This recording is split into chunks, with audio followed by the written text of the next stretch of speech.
அன்பார்ந்த மாணவர்களே, இன்று 12வது வகுப்பு உயிரியல் விலங்கியல் 3வது பாடத்தை பற்றி படிக்க இருக்கின்றோம்.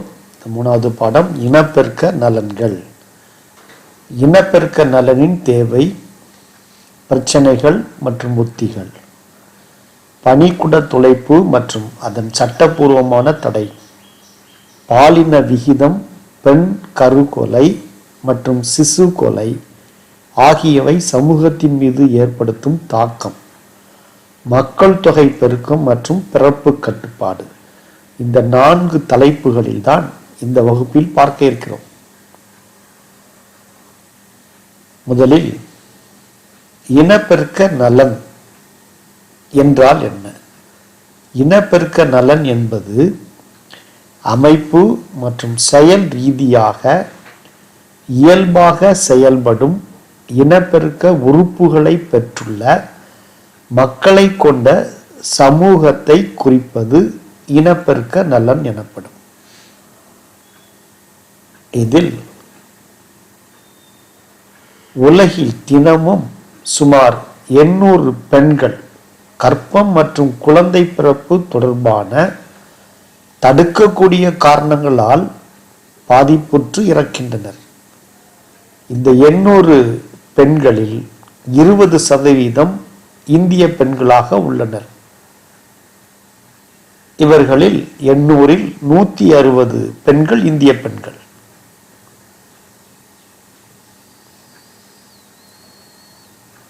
இந்தியாவில் பச்சிளம் குழந்தைகள் இறப்பு விகிதம் 1000 பேரில் 44ஆக உள்ளது. ஆனால் தாயின் இறப்பு விகிதம் பிற வளரும் நாட்டை விட அதிகமாகவே இந்தியாவில் காணப்படுகிறது. இந்த குறிப்புகளை பற்றி ஏன் நாம் பேச வேண்டும் என்றால், இனப்பெருக்க நலன் என்பது மிகவும் முக்கியமான ஒரு பிரச்சனையாக அல்லது முக்கியமாக ஒரு தேவையாக நம் இந்தியாவில் உள்ளது. இந்த பாடத்தில் இனப்பெருக்க நலனின் தேவை, பிரச்சனை மற்றும் உத்திகளை பற்றி இந்த பகுதியில் பார்க்க போகிறோம்.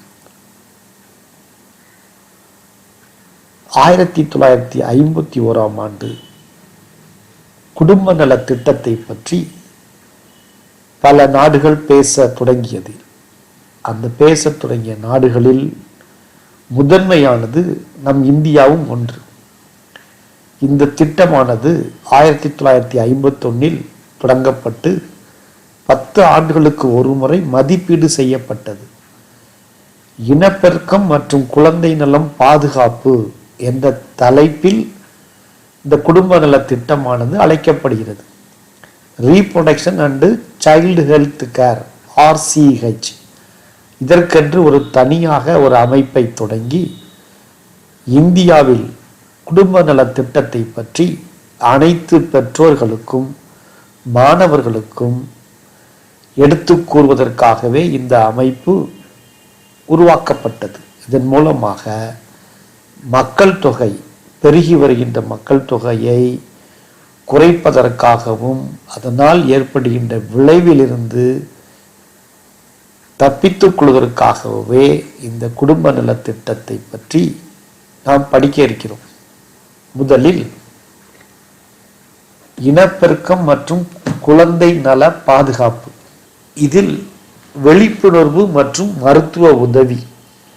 இந்த விழிப்புணர்வு என்பது தம்பதிகள், மாணவ மாணவிகள் மற்றும் பொதுமக்கள் இவர்களுக்கு இந்த இனப்பெருக்க நலன் மற்றும் குழந்தை பாதுகாப்பு பற்றி விழிப்புணர்வு மற்றும் மருத்துவ உதவி பற்றியும் தெரியப்படுத்துவது. இரண்டாவதாக பாலியல் கல்வி. இந்த பாலியல் கல்வி என்பது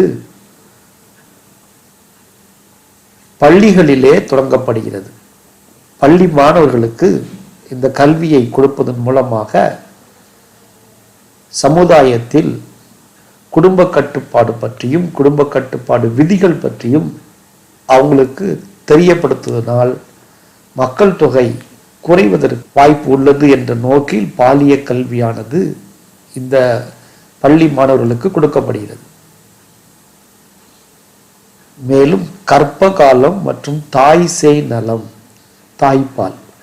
அதாவது கர்ப்பமுற்ற பெண்களுக்கு அந்த கர்ப்ப காலத்தில் என்னென்ன தேவைகள் உள்ளதோ அதை இந்த அமைப்பானது ஒவ்வொரு கர்ப்பிணிகளுக்கும் செய்கிறது. அந்த தாய் கர்ப்பமுற்ற தாய் குழந்தை பிறந்தவுடன் அந்த தாய்க்கும் சேய்க்கும் வேண்டிய தடுப்பூசிகள் மற்றும் தேவையானவைகளை இந்த அமைப்பானது செய்து கொண்டே இருக்கிறது. அது மட்டுமில்லாமல் நோய் தடுப்பாற்றல் மிக்க தாய்ப்பாலை அனைத்து குழந்தைகளை பெற்ற தாய்மார்கள் தங்கள் குழந்தைகளுக்கு கொடுப்பதை பற்றியும் தெளிவுபடுத்துகிறது. மேலும் குடும்ப கட்டுப்பாடு பற்றியும் இந்த அமைப்பானது பெற்றோர்களுக்கும் தம்பதியர்களுக்கும் எடுத்து கூறுகிறது. இதன் மூலமாக இந்தியாவின் மக்கள் தொகை வேகமாக பெருக்கம் அடைவதிலிருந்து ஒரு மெதுவாக பெருக்கமடைகிற நிலைக்கு கொண்டு வரலாம் என்பதற்காகவே இந்த அமைப்பு தொடங்கப்பட்டது. இவ்வாறாக அரசாங்கம் ஒவ்வொரு இந்தியர்களையும் பாதுகாத்து வருகிறது. அடுத்து நாம் பார்க்க இருப்பது தேசிய அளவிலான திட்டம். இந்தியா முழுவதுமாக அனைத்து குழந்தைகளுக்கும் தடுப்பூசி மூலமாக நோய் தடுப்பாற்றலை உண்டாக்குவது, கருவுற்ற பெண்களுக்கு ஊட்டச்சத்து மிகுந்த உணவை வழங்குதல், இரண்டாவதாக தாய் சேய் வளர் குழந்தை மற்றும் விடலை பருவத்திற்கான ஒருங்கிணைந்த ஆரோக்கிய அணுகுமுறை, மூன்றாவது பிரதமரின் சுருச் மாண்ட்ரிவா அபியான் போன்ற திட்டங்கள் இந்திய அளவில் செயல்படுகிறது. இரண்டாவது தலைப்பாக பனிக்குட துளைப்பு மற்றும் அதன் சட்டப்பூர்வமான தடைகள். இந்த பனிக்குட துளைப்பு என்பது ஆம்னியோசென்டசிஸ் என்று அழைக்கப்படுகிறது. இந்த ஆம்னியோசென்டசிஸ் மூலமாக சிறு குடும்ப விதிகள் மற்றும் குடும்பத்தில் ஆண் குழந்தையை பெற்றுக்கொள்ளும் விருப்பம் போன்ற காரணங்களால் மக்கள் தொகையில் பெண்களின் எண்ணிக்கை அபாயகரமான விகிதத்தில் குறைந்து வருகிறது.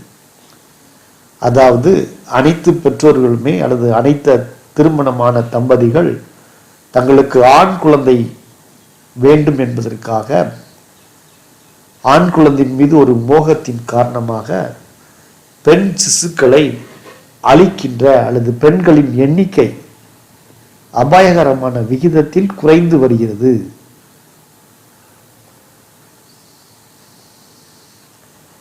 இதற்காக சில மருத்துவமனைகளில் ஆம்னியோசென்டசிஸ் மூலமாக பால் நிலை கண்டுபிடித்து பெண் கருக்கொலை நடைபெறுகிறது. இதை தடுப்பதற்காகவே அரசாங்கமானது ஒரு சட்டத்தை இயற்றியது. பொதுவாக இந்த ஆம்னியோசென்டசிஸ் என்றால் என்னன்னு பார்த்தீங்கன்னா ஆம்னியாட்டிக் ஃப்ளூயிட். இந்த ஆம்னியாட்டிக் ஃப்ளூயிட் என்பது ஒரு திரவம், ஆம்னியாட்டிக் திரவம். இந்த திரவத்தில் தான் குழந்தையானது பாதுகாப்பாக தாயின் கருப்பையில் இருக்கும். இந்த ஆம்னியாட்டிக் திரவத்தை ஒரு ஊசி மூலமாக திரவத்தை எடுத்து அதில் உள்ள சில செல்களை ஆராய்ந்து பார்த்தால் வளர்கின்ற கரு ஆணா பெண்ணா என்று நாம் எளிதில் கண்டுபிடித்துவிடலாம். அது மட்டுமில்லாமல் இந்த ஆம்னியோசென்டசிஸ் மூலமாக பல மரபியல் நோய்களையும் கண்டுபிடிக்கலாம். அதற்காகவே இந்த ஆம்னியோசென்டசிஸ் என்ற இந்த டெக்னாலஜி உருவாக்கப்பட்டது. ஏன் பனிக்குட துளைப்பு ஆய்வு மேற்கொள்ளப்படுகிறது என்று பார்த்தோம் என்றால், குரோமோசோம் அப்நார்மாலிட்டிஸ், அதாவது அந்த வளர்கின்ற கருவினுடைய குரோமோசோம்ல ஏதாவது குறைபாடு இருக்கிறதா என்று பார்ப்பதற்கும், ஜெனட்டிக் மெட்டபாலிக் டிசீசஸ், மரபியல் சார்ந்த வளர்சிதை மாற்ற குறைபாடுகள் உள்ளதா என்பதை பற்றியும், ஹீமோகுளோபினோபத்திஸ், ஹீமோகுளோபின் அளவை கண்டறிவதற்கும் அதனால் ஏற்படுகின்ற பாதிப்பை அறிவதற்காகவும் sex linked genetic diseases, X chromosome அல்லது ஒய் குரோமோசோம் மூலமாக பரவக்கூடிய அடுத்த தலைமுறைக்கு கடத்தக்கூடிய மரபியல் நோய்களை கண்டறிவதற்காகவும், கான்ஜெனிட்டல் அப்நார்மாலிட்டிஸ் பிறவியிலேயே ஏற்படுகின்ற குறைபாடுகளை கண்டறிவதற்காகவும் மற்றும் பிற குறைபாடுகளை கண்டறிவதற்காகவும் தான் இந்த பனிக்குட துளைப்பு ஆய்வானது மேற்கொள்ளப்பட்டது. அதற்காகவே இந்த ஆய்வானது கண்டுபிடிக்கப்பட்டு நல்ல முறையில் செயல்பட்டு கொண்டிருக்கிறது. ஆனால் இதை சில பெற்றோர்கள் தவறுதலாக பயன்படுத்தி பெண் குழந்தை கருவில் இருக்கும் பொழுதே அந்த குழந்தையை அழிப்பதற்கு முயற்சி செய்கிறார்கள். இதன் காரணமாக பாலின விகிதம், பெண் கருக்கொலை மற்றும் சிசு கொலை ஆகியவை சமுதாயத்தின் மீது ஏற்படுத்துகின்ற தாக்கம். ஏன் பெண் சிசு கொலை மற்றும் கருக்கொலை நடக்கிறது என்றால், சில சமுதாயத்தில் பல பிரச்சனைகள் ஏற்படுகிறது.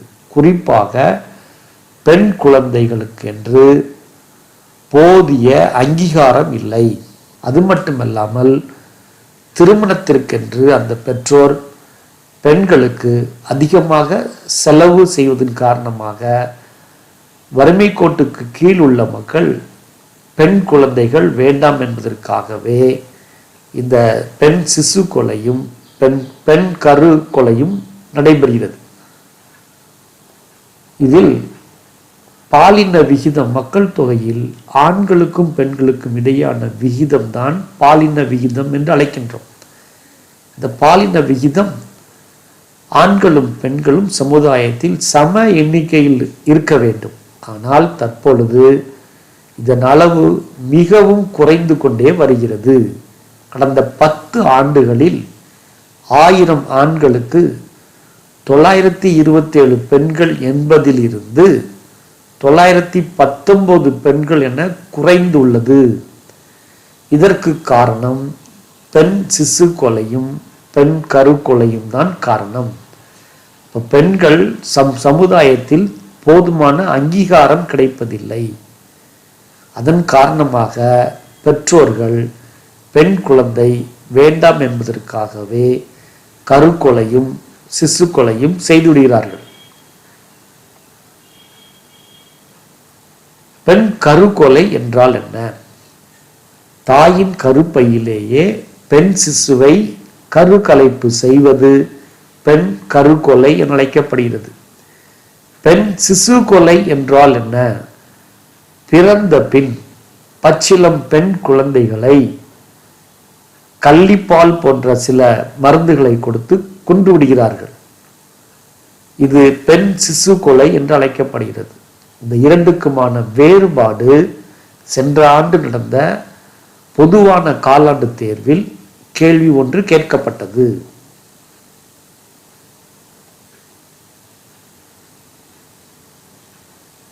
அடுத்து என்ன பார்க்குறோம்னாக்க, UDPS GII 2018 united nation development programs gender inequality index எனப்படும் ஐக்கிய நாடுகளின் வளர்ச்சி திட்ட பாலின சமமின்மை குறியீடு.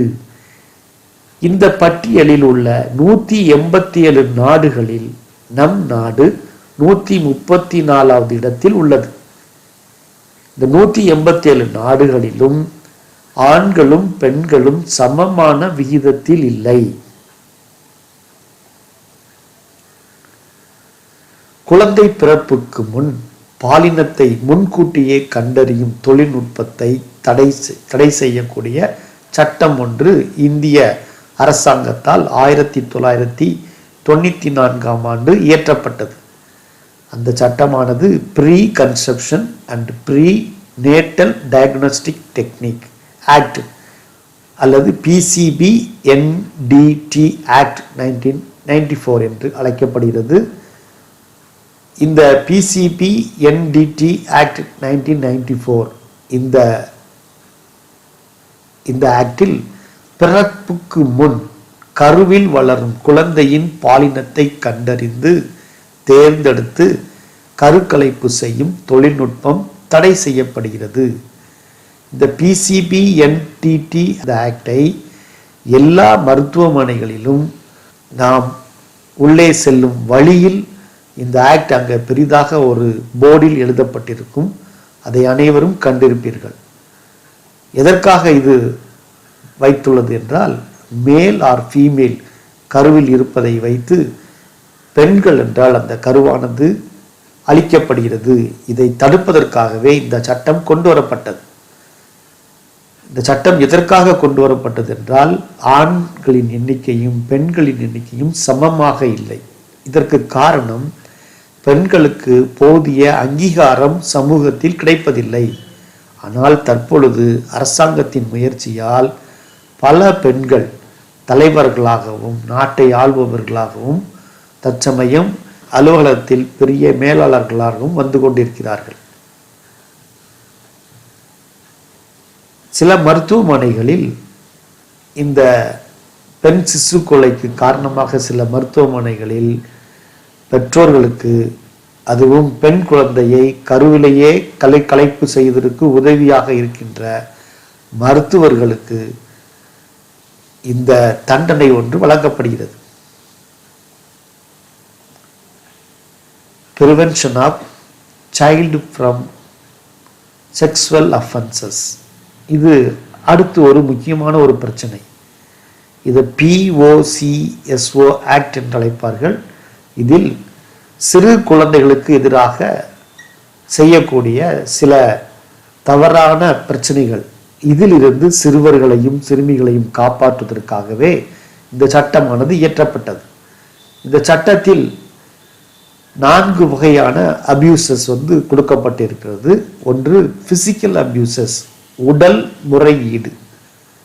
செக்ஸுவல் சைல்டு அபியூசஸ், இதில் பார்த்தீங்கன்னாக்க ரேப் கற்பழிப்பு, மால்ஸ்டேஷன் துன்புறுத்துதல், சைல்டு பொர்னோகிராஃபி சிறார் தொடர்பான ஆபாச படங்களை பார்த்தல், நெக்லைட் பிசிக்கல் நெக்லைட் குழந்தை புறக்கணிப்பு, எஜுகேஷனல் நெக்லைட் கல்வி புறக்கணிப்பு, எமோஷனல் அபியூசஸ் வெர்பல் வாய்மொழி, மென்டல் ஆர் சைக்காலஜி மன ரீதியாக.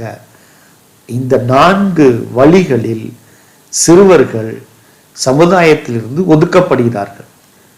இவ்வாறு ஒதுக்குகின்ற நபர்களை கண்டறிந்து அவர்களுக்கு தண்டனை வழங்கும் பொருட்டு இந்த சட்டமானது கொண்டு வரப்பட்டது.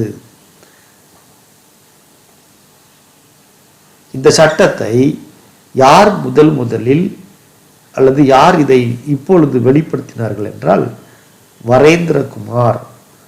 The POCOS amendment bill introduced by Minister of State in Ministry of Women and Child Development.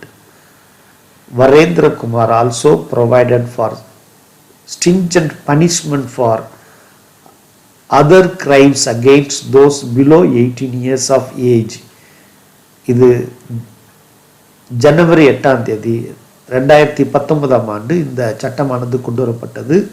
இந்த சட்டத்தின் கீழ் சிறுவர்களுக்கு எதிராக, சிறுவர் சிறுமிகளுக்கு எதிராக வன்கொடுமைகள் செய்யும் நபர்களுக்கு குறைந்தது 20 ஆண்டுகள் வரை ஜெயில் தண்டனை வழங்கலாம் என்று இந்த சட்டம் வலியுறுத்துகிறது. இது போன்ற சைல்டு அபியூசஸை முழுவதுமாக நிறுத்த வேண்டும்.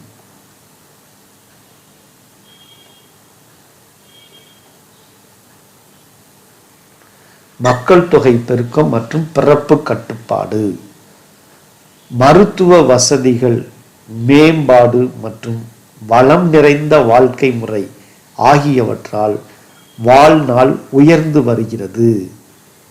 நம்முடைய லைஃப் ஸ்பேன் இது எக்ஸ்டெண்ட் ஆகிறதுக்கு காரணம் என்னன்னு கேட்டிங்கனாக்க, மருத்துவ வசதிகள் அதிகமாக உள்ளது. கொரோனா நோய் உள்ளது. இந்த நோயிலிருந்து பல மருத்துவமனைகளில் வசதிக்கேற்ப மக்களை நோயிலிருந்து காப்பாற்றுகிறார்கள். இந்திய மக்கள் தொகை 1.26 பில்லியனை கடந்துவிட்டது. 2022இல் சீனாவை விஞ்சும் அளவுக்கு மக்கள் தொகை இந்தியாவில் உருவாகும் என்று கணக்கிடப்பட்டுள்ளது. இவ்வாறு மக்கள் தொகை பெருக பெருக இந்திய நாட்டில் பல சோசியோ எக்கனாமிக்கல் ப்ராப்ளம் அதிகமாக வரலாம். வேலையில்லா திண்டாட்டம், மக்கள் நெருக்கடி, இது போன்ற பிரச்சனைகளின் காரணமாக பல சமூக விரோத செயல்களில் மக்கள் ஈடுபட காரணமாக இருப்பார்கள். அது மட்டுமல்லாமல் இயற்கை அழிப்புக்கும் காரணமாகவே இருப்பார்கள். அப்ப இதிலிருந்து இந்தியாவை காப்பாற்ற வேண்டும் என்றால் பிறப்பு கட்டுப்பாடு தான் ஒரே வழி.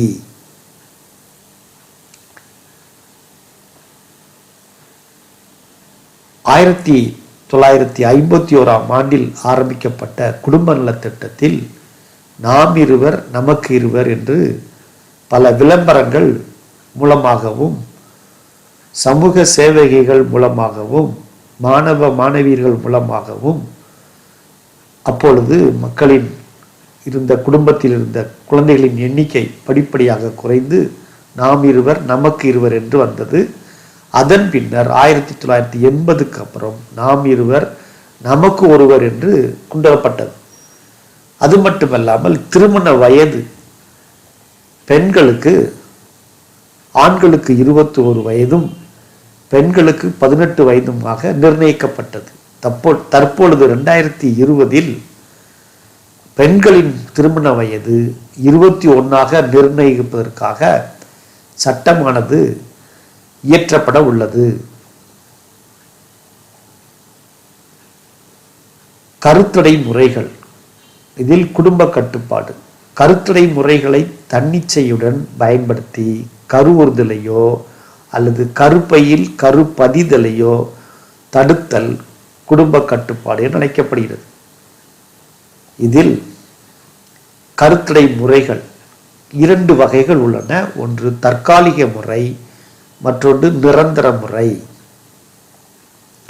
இந்த தற்காலிக முறையில் இயற்கை கருத்தடை, வேதிப்பொருள் பயன்பாடு, கருவி பயன்பாடு, ஹார்மோன் பயன்பாடு என்று 4 வகைகள் உள்ளன. அதில் இயற்கை தடைகளாக சீரியக்க முறை, பாலுணர்வு தொடர் தவிர்ப்பு முறை, விலகல் முறை, பாலூட்டும் கால மாதவிடாய் இன்மை, இது போன்ற 4 காரணங்கள் இயற்கை முறையில் பயன்படுத்தப்படுகிறது. இது சீரியக்க முறை. சீரியக்க முறையில் அண்ட செல்களின் வாழ்நாள் 2 நாட்கள். பெண் இனப்பெருக்க பாதையில் விந்தணுக்களின் வாழ்நாள் 72 மணி நேரங்கள். இதை தவிர்ப்பதன் மூலமாக கருவுறுதலை தடுத்துவிடலாம். பாலுணர்வு தொடர் தவிர்ப்பு முறை, கலவையை குறிப்பிட்ட காலத்தில் தவிர்ப்பதன் மூலமாக கருத்தரிப்பு தடுக்கப்படுகிறது. மூன்றாவதாக விலகல் முறை கருத்தடை, விந்தணுக்கள் கலவி கால்வாயில் அடைவதற்கு முன்பாகவே தடுக்கப்படுகிறது. நான்காவதாக பாலூட்டும் கால மாதவிடாய் இன்மை. பொதுவாக பெண்களின் பிரசவத்திற்கு பின் 6 முதல் 8 வாரங்களில் மாதவிடாய் சுழற்சி மீண்டும் தொடங்குகிறது. எனினும் தாய் பால் ஊட்டுவதால் இயல்பான அண்ட செல்களாக சுழற்சி மீண்டும் தொடங்க 6 மாதங்கள் வரை தாமதமாவது பாலூட்டும் கால மாதவிடாய் தன்மை என்று அழைக்கப்படுகிறது. இந்த நிலையில் பால் ஊட்டும் பெண்களின் இரத்தத்தில் புரோலாக்டின் என்ற ஹார்மோன் மிக அதிக அளவில் காணப்படும். இதன் காரணமாக ஹைப்போதலாமஸ், மூளையின் பகுதியாகிய ஹைப்போதலாமஸ் ஆனது கொனடோட்ரோபின் ரிலீசிங் ஹார்மோன் என்ற ஒரு வேதி பொருளை சுரப்பது தடுக்கப்படுகிறது. அதன் காரணமாக பிட்யூட்டி சுரப்பியானது GTH, கொனடோட்ரோபின் ஹார்மோன், இந்த ஹார்மோனில் FSH, LTH, LH என்ற 3 ஹார்மோன்கள், அதாவது ஃபாலிக்கிள் செல்களை தூண்டும் ஹார்மோன், லியூட்டினைசிங் ஹார்மோன், லியூட்டியோட்ரோபிக் ஹார்மோன், இந்த 3 ஹார்மோன்களையும் சேர்த்து தான் கொனடோட்ரோபிக் ஹார்மோன் அல்லது ஜிடிஹெச் என்று அழைக்கப்படுகிறது. இந்த ஹார்மோன்கள் மாதவிடாய் சுழற்சியை தூண்டக்கூடிய ஹார்மோன்கள். ஆனால் புரோலாக்டின், அதாவது பால் கொடுக்கும் தாய்மார்களுக்கு புரோலாக்டின் இரத்தத்தில் அதிகமாக இருப்பதால் ஹைப்போதலாமஸ் சுரக்கக்கூடிய கொனடோட்ரோபின் ரிலீசிங் ஹார்மோன் அளவு குறைந்து விடுகிறது. அதன் காரணமாக பிட்யூட்டரி சுரப்பியானது ஜிடிஹெச்சை சுரக்கின்ற அளவும் குறைந்துவிடும். இதனால் மாதவிடாய் சுழற்சியானது தடுக்கப்படுகிறது. தடுப்பு முறைகள்: அண்ட செல் மற்றும் விந்து செல் சந்திப்பு தடுக்கப்படுதல், கருவுறுதல் நடைபெறுவதில்லை. தடுக்கப்படுவதால் கருவுறுதல் நடைபெறுவதில்லை. அப்ப அண்ட செல்லும் விந்து செல்லும் இணைந்தால் மட்டுமே கருவுறுதல் நடைபெறும். இந்த சந்திப்பு தடுக்கப்பட்டால் கருவுறுதல் நடைபெறுவதில்லை. இந்த தடுப்பு முறைகள் எவ்வாறெல்லாம் தடுக்கலாம் என்று பார்த்தால், 1 வேதிப்பொருள் தடுப்பு முறை, 2வது இயக்க முறை தடுப்பு முறை, 3வது ஹார்மோன் வழி தடுப்பு, 4வது நிரந்தர பிறப்பு கட்டுப்பாடு. இந்த வழிகளில் அண்ட செல்லும் விந்து செல்லும் இணைவது தடுக்கப்படுகிறது. முதலில் வேதிப்பொருள் தடுப்பு முறையை பார்க்க இருக்கிறோம். நுரைக்கும் மாத்திரைகள், உட்கரையும் மாத்திரைகள், ஜெல்லிகள், களிம்புகள் இவை விந்தணு செயலிழக்க செய்யும் பொருட்கள். இவைகளை பயன்படுத்துவதால் விந்து செல்லும் அண்ட செல்லும் இணைவது தடுக்கப்படுகிறது. 2வது முறை, இந்த 2வது முறையில் இயக்க முறை தடுப்பு. இதற்கு கருத்தடை உரை பயன்பாட்டால் விந்து பெண் இனப்பெருக்க பாதையில் நுழைவது தடுக்கப்படுகிறது. இதற்காக இந்த கருத்தடை உரைகள் பயன்படுத்தப்படுகிறது. இந்த டயப்ரம் பெண்களுக்காக மட்டும் பயன்படுத்தக்கூடிய ஒரு கருத்தடை உரை. இவைகளை பயன்படுத்துவதால் எய்ட்ஸ் போன்ற பால்வினை நோய்களிலிருந்து பாதுகாக்க பயன்படுகிறது. இந்த கருத்தடை உரைகள் பாலியூரித்திரேன், ரப்பர், ஆட்டுத்தோல் கொண்டு இவைகள் தயாரிக்கப்படுகிறது. ஹார்மோன் வழி தடுப்பு. இப்பொருட்கள் அண்டகத்திலிருந்து அண்ட செல்கள் விடுபடுதலை தடுப்பதுடன் கருப்பை வாய் திரவத்தை கெட்டியாக்கி விந்து செல் அண்ட செல்லுடன் இணைவதை தடுக்கிறது. இதற்காக சில மாத்திரைகள் பயன்படுத்தப்படுகிறது. வாயு வழி கருத்தடை மாத்திரைகள். இதில் அண்ட செல் விடுபடுதல் தவிர்க்கப்படுகிறது. இந்த மாத்திரைகளில் FSH follicle stimulating hormone, LH luteinising hormone பயன்படுத்தப்படுகிறது. மத்திய மருந்து ஆராய்ச்சி நிறுவனத்தில் தயாரிக்கப்பட்ட சாஹிலி என்ற ஒரு கற்களை மாத்திரை. இந்த மாத்திரையில் சென்குரோமன் என்னும் ஸ்டீராய்டு அல்லாத பொருள் உள்ளது. இவையும் கற்களை மாத்திரையாக செயல்படுகிறது. அது மட்டுமல்லாமல் கூட்டு மாத்திரைகள் செயற்கை புரோஜெஸ்ட்ரான் மற்றும் ஈஸ்ட்ரோஜன் மூலமாக தயாரிக்கப்பட்டு பயன்படுத்தப்படுகிறது. இவைகளை பயன்படுத்துவதால் கருவுறுதல் தடை செய்யப்படுகிறது. 4வதாக உள்கருப்பை சாதனங்கள். இவை மருத்துவ நிபுணர்களால் பெண்களின் கலவை கால்வாயின் வழியாக கருப்பையினுள் பொருத்தப்படும் கருவிகளாகும். இந்த உள்கருப்பை சாதனங்கள் மூலமாக 95லிருந்து 99% கருத்தடை ஏற்படுகிறது. இந்த உள்கருப்பை சாதனங்கள் தாமிரம் வெளியிடும் வகை, ஹார்மோன் வெளியிடும் வகை, மருந்தில்லா வகை மற்றும் பல என பல பிரிவுகளாக பிரிக்கப்படுகிறது. இதில் தாமிரம் வெளியிடும் முறை, இந்த சாதனங்கள் கருப்பையில் மருத்துவரின் உதவியால் வைக்கப்படுகிறது. இது கருப்பை, இது பிலோப்பியன் குழல், இது அண்டச்சுரப்பி, இது பொருத்தப்பட்ட அந்த உள்கருப்பை சாதனம்.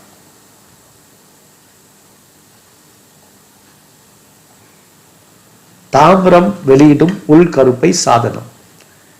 இந்த சாதனத்தை இவர் கையில் வைத்திருக்கிறார். இந்த சாதனத்திலிருந்து தாமிரம் மற்றும் தாமிர உப்புக்கள் வெளியிடப்படுகிறது. இவை விந்து இயக்கத்தை தடை செய்கிறது. விந்து செல்லின் இயக்கம் தடை செய்கிறது. இந்த தாமிரம் வெளியிடும் உட்கருப்பை சாதனத்தை கருப்பையில் 5 முதல் 10 ஆண்டுகள் வரை பயன்படுத்தலாம்.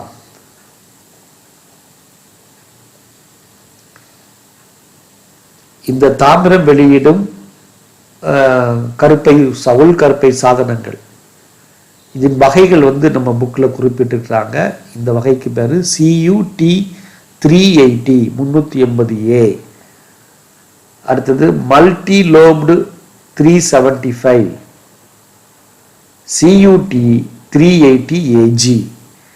இந்த கருத்தடை சாதனங்கள் கருப்பையினுள் வைக்கப்படுகிறது.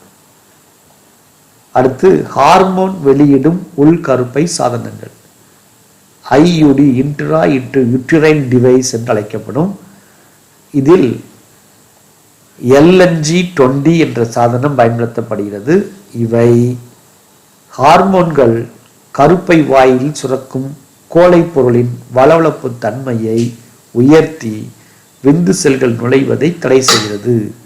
இதனால் கருவுறுதல் முற்றிலுமாக தடை செய்யப்படுகிறது.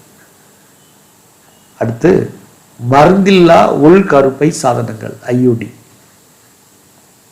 இந்த சாதனம், இந்த படம் போட்டிருக்கிறோம். இது லிப்ஸ் வளையம் என்று அழைக்கப்படுகிறது. இந்த வளையமானது பிளாஸ்டிக் பொருட்கள் நெகிழி மூலமாகவோ அல்லது துருபிடிக்காத இரும்புகளாலோ செய்யப்படுகிறது.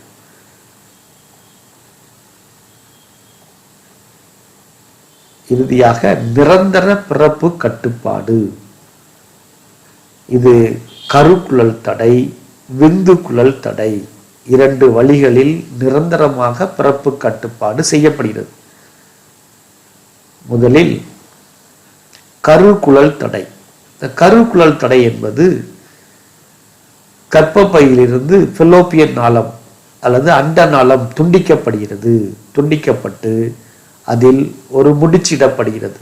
இதனால் உற்பத்தி ஆகின்ற அண்டங்கள் அண்டநலத்தின் வழியாக கருப்பையை சென்று அடைய முடிவதில்லை.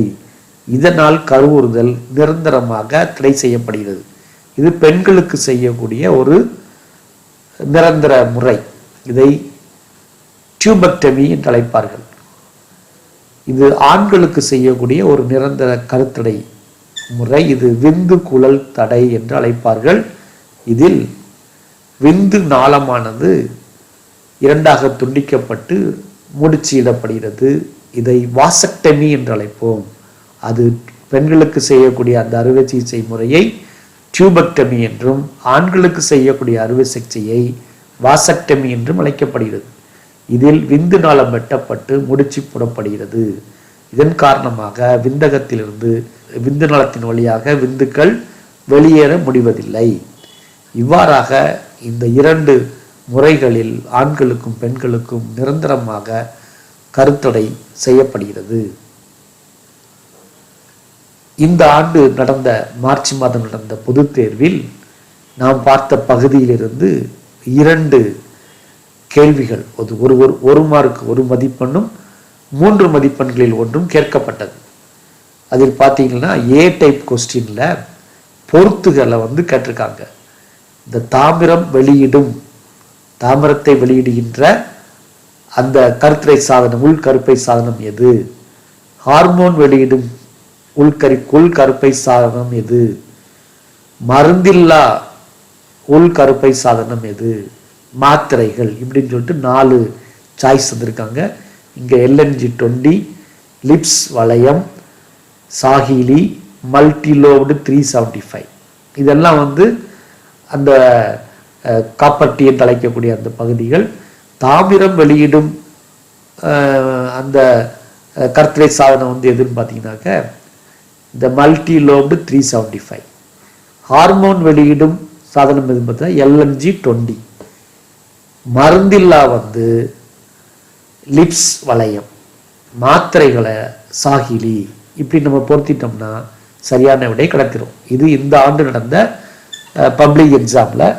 ஏ டைப் கொஸ்டின்ல முதல் கேள்வியே இந்த கேள்வி தான்.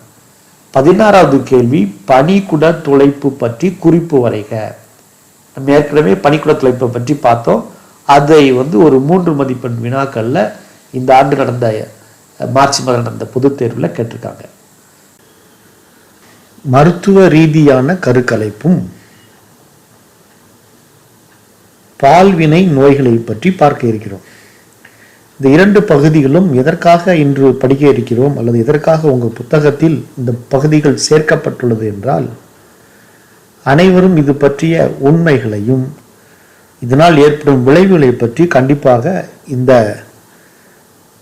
விடலை பருவத்தில் தாங்கள் தெரிந்து கொள்ள வேண்டும் என்பதற்காகவே இந்த பகுதியானது உங்கள் பாடக புத்தகத்தில் சேர்க்கப்பட்டுள்ளது. அதில் முதல் பகுதியாகிய மருத்துவ ரீதியான கருக்கலைப்பு, medical termination of pregnancy, MTP. இந்த மருத்துவ ரீதியான கருக்கலைப்பு என்றால் என்ன அப்படின்னு ஒரு 3 மார்க் கேள்வி உங்களுக்கு கேட்கப்படலாம். அப்போ மருத்துவ ரீதியான கருக்கலைப்பு என்றால் என்ன? அறுவை சிகிச்சையோ கருவிகள் உள் நுழைத்தலோ இன்றி விருப்பத்துடனே அல்லது வேண்டுமென்றோ கரு வளர்ச்சியை முடிவுக்கு கொண்டு வரும் மருத்துவ முறை. இந்த முறைக்கு பெயர்தான் மருத்துவ ரீதியான கருக்கலைப்பு ஆகும். சென்ற வகுப்பில் கர்ப்ப காலத்தை நாம் 3 பருவங்களாக பிரித்தோம். முதல் பருவம் 3 மாதங்களையும், 2வது பருவம் மீது ஒரு 3 மாதங்களாகவும், 3வது பருவம் 3 மாதங்களாக பிரிக்கப்பட்டது. அதில் 12 வார காலத்திற்குள் கருக்கலைப்பு செய்வது மிகவும் பாதுகாப்பானது. 2வது முப்பருவத்தில் கரு வளர்ச்சியின் போது வளர்க்கரு தாயின் உடல் திசுவில் நன்கு இணைந்துள்ளதால் கருக்கலைப்பு செய்வது அதிக ஆபத்தை விளைவிக்கும்.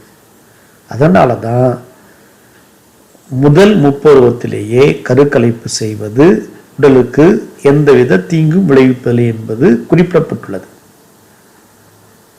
பாலின பாகுபாடு மற்றும் சட்டவிரோதமான பெண் கருக்கொலை போன்றவற்றை தடை செய்து சில கட்டுப்பாடுகளுடன் மத்திய அரசால் 1971ஆம் ஆண்டு கருக்கலைப்பு சட்டம் இந்திய அரசு உருவாக்கியது.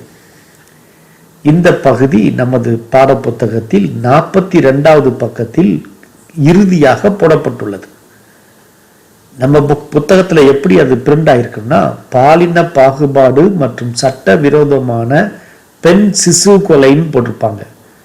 நீங்கள் என்ன செய்யணாக்க புத்தகத்தை எடுத்துக்கிட்டு அந்த பெண் சிசு கொலை என்பதை அடித்து விட்டு பெண் கரு கொலை என்று மாற்றிக்கொள்ளுங்கள்.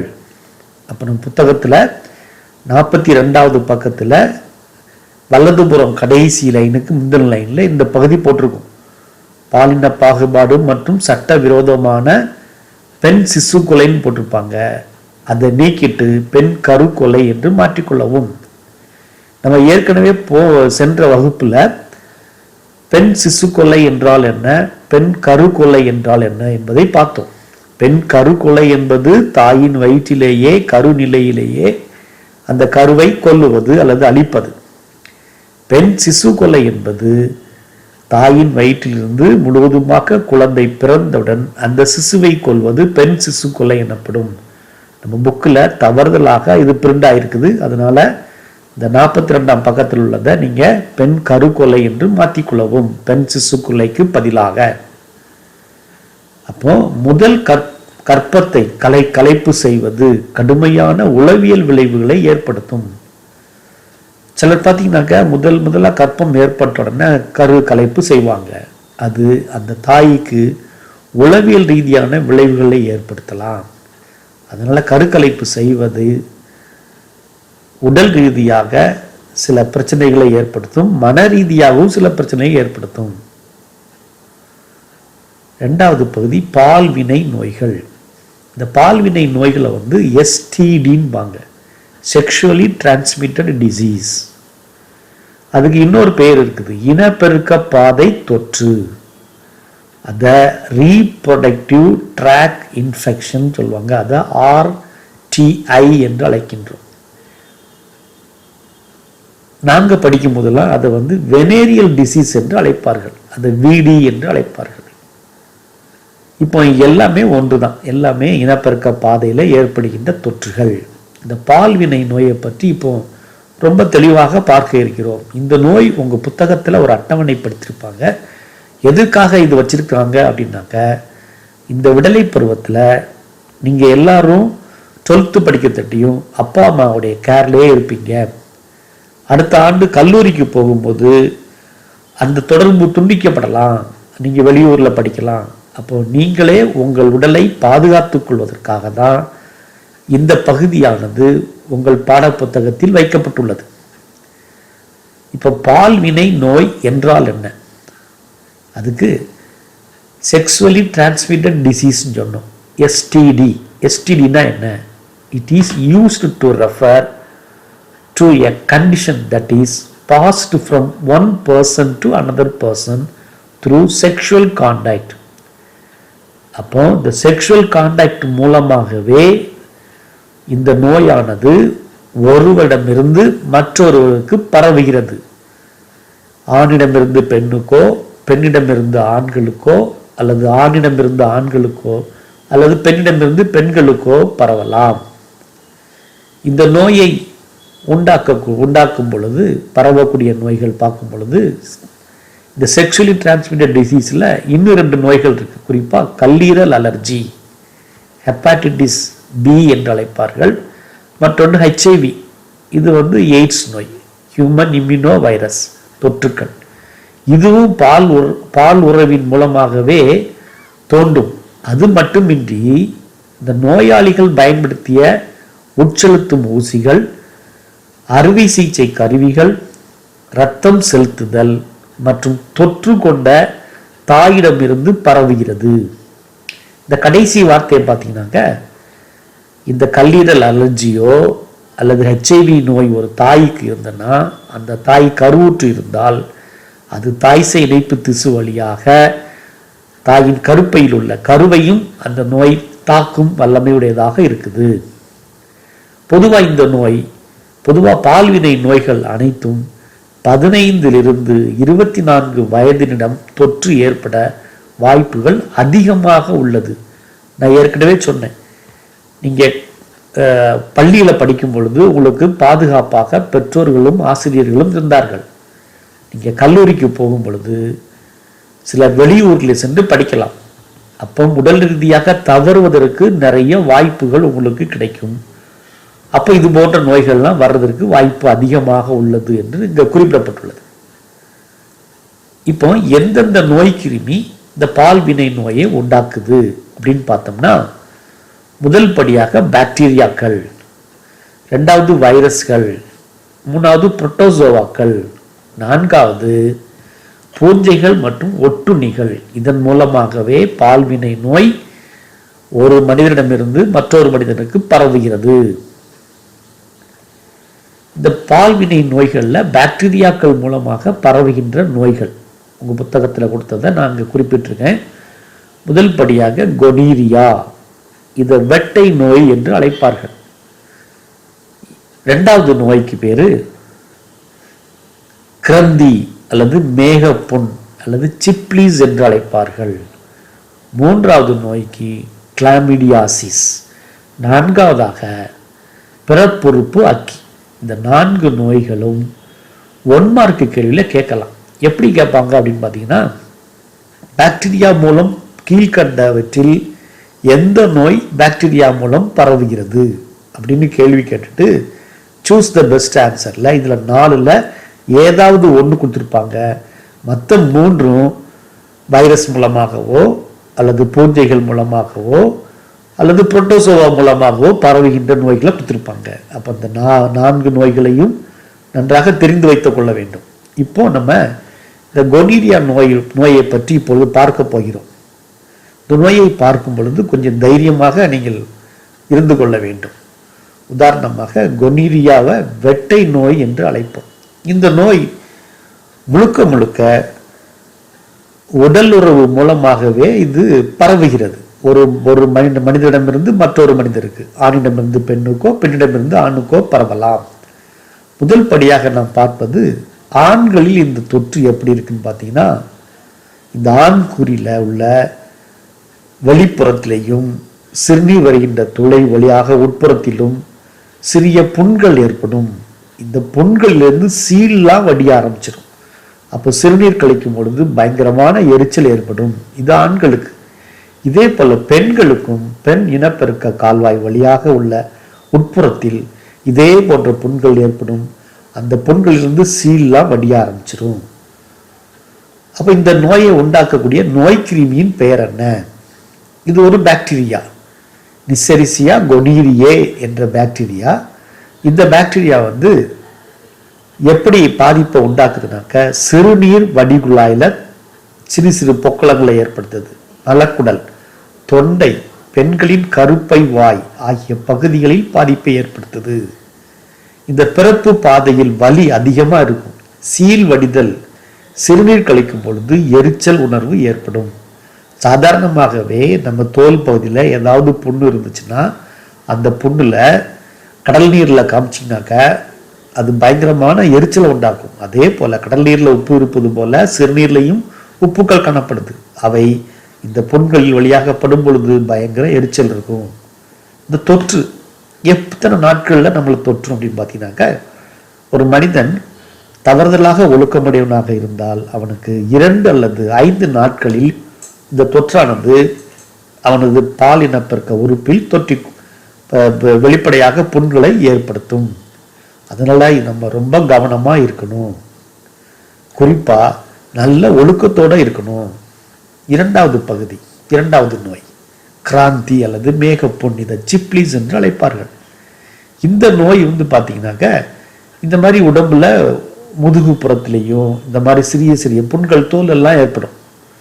அதுக்கு பிறகு கைகள் உள்ளங்கையிலையும் பார்த்தீங்கன்னா இதே போல புண்கள் ஏற்படும். இப்போ ஒரு தாய் கருவுற்ற தாய் இருந்தானா அந்த தாய்க்கு இதே கிராந்தி நோய் இருந்துச்சுன்னா அல்லது சிப்ளிஸ் இருந்துச்சுன்னா அது தாய் சேனை பித்தஸ் வழியாக பிறக்கின்ற குழந்தையும் பாதிப்புக்கு உள்ளாகும். கண்கள் பாதிக்கு அடையலாம், கண் தெரியாம கூட போகலாம்.